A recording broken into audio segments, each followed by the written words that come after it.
వచ్చేసి బెండకాయ కర్రీ చేస్తుందండి అమ్మ. పక్కల నుంచి మా మమ్మీ ఫ్రై అని చెప్తుంది, సో ఫ్రై చేస్తున్నారు. అండ్ ఫస్ట్ వచ్చేసి నూనె వేసుకొని ఆవాలు జీలకర్ర వేసేసిందాను అండి. అండ్ నెక్స్ట్ వచ్చేసి ఆనియన్స్ అండ్ మిర్చి చూపించము ఒకసారి. ఓకే, వేసేసాయి స్లోగా. నాలాంటి వాళ్ళు ఒంటరాని వాళ్ళు ఉంటారు కదండి, కొంచెం దూరంతో నీట్గా అలా వేసుకొని చేసుకోవచ్చు. ఇలా దూరగా ఫ్రై చేసుకోండి.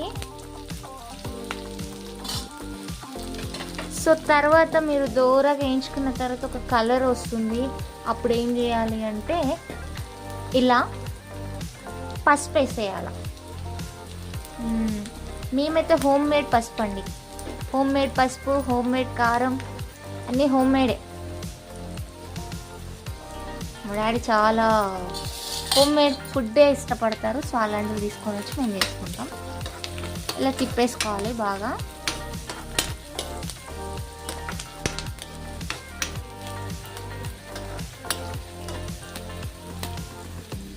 చూడండి దూరగా ఫ్రై చేసేసారు కదా.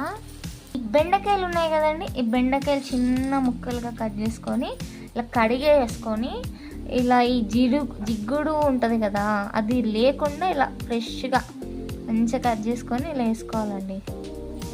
ఎంత బాగా కట్ చేస్తారు కదా, కట్టింగ్ కూడా ఎంత ఇంట్రెస్ట్ ఉంటే ఇట్లా కట్ చేసుకుంటారు.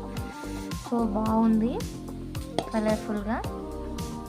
బెండకాయ ఫ్రై ముక్కలు ముక్కలు చేసుకున్నాం కదా, ఇది దాంట్లో వేసేసుకోవాలి చిన్నగా.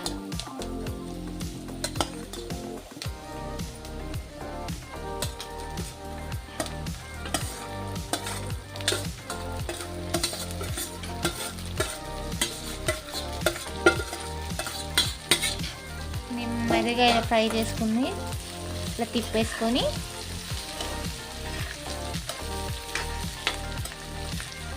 మొత్తం ఆ మసాలా అంతా దానికి అంటేసేయాలి. పసుపు వేసినాం కదా, అదంతా నీట్గా దానిలో కలిపేసుకోవాలి. అండ్ ఇలా బాగా దూరగా ఏం చేసి దీనికి మూత పెట్టేసేయాలి. మూత పెట్టక ముందు ఇట్లా ఉప్పు వేసేయండి ఫస్ట్.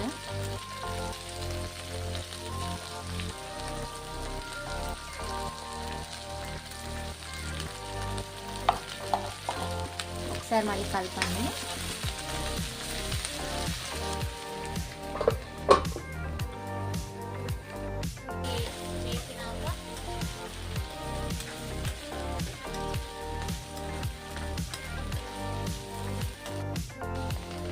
ఇలా కారం వేసుకోవాలండి. కారం వేసుకున్న తర్వాత ధనియాల పౌడర్ వేసుకోవాలి. సో ఒకసారి వేసుకున్న తర్వాత ఇలా కలిపేసుకోవాలండి నీట్గా.